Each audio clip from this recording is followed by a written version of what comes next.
So this is some good news coming out of Michigan. Another Michigan city approves psychedelics decriminalization as activists pursue statewide ballot measure.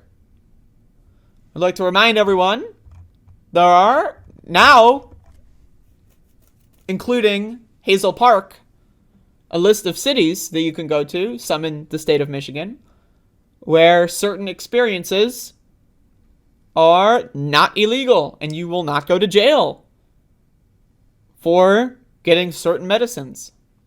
So I'm just throwing that out there.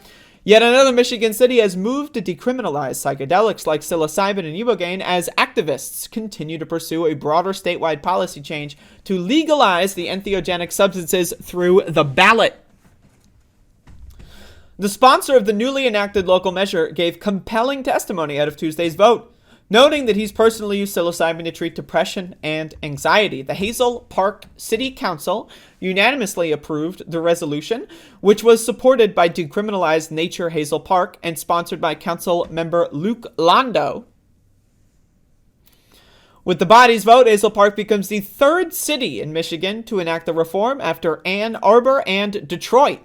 The Grand Rapids City Council also approved a resolution last year supporting the decriminalization of a wide range of psychedelics. However, the measure fell short of what activists had hoped in that it doesn't actually change any city enforcement practices and merely expresses support for future reforms. So they still have some work to do. But again, there's a list of cities, you got some right here, that you can go to. And once you walk across the magical line,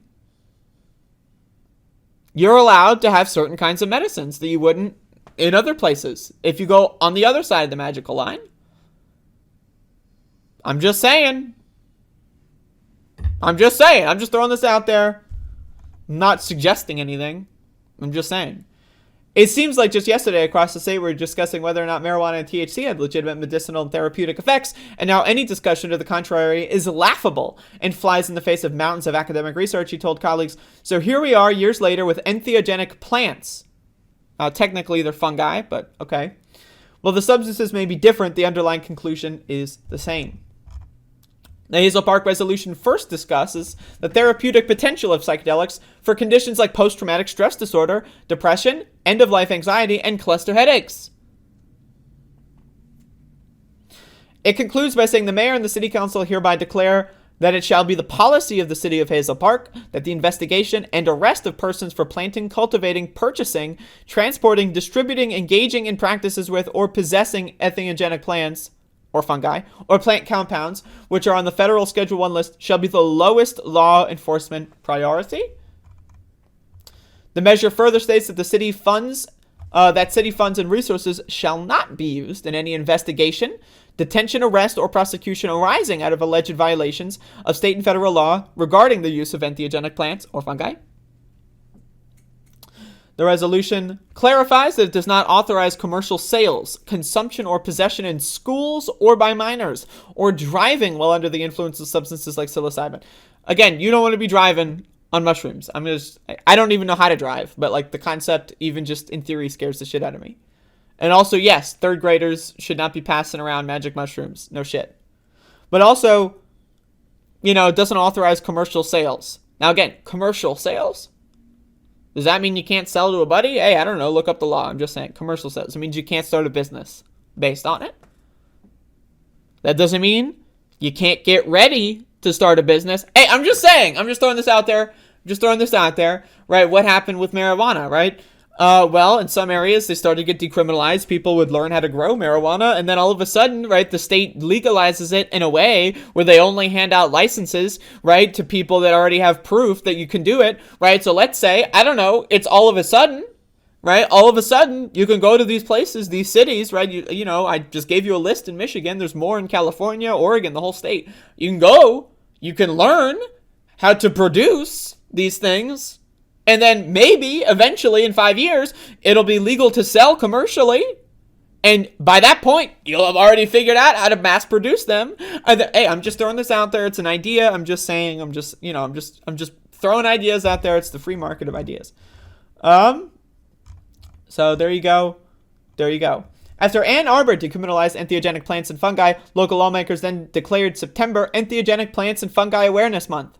The Washtenaw County prosecutor also announced that his office will not be pursuing charges over possessing entheogenic plants and fungi, regardless of the amount at issue.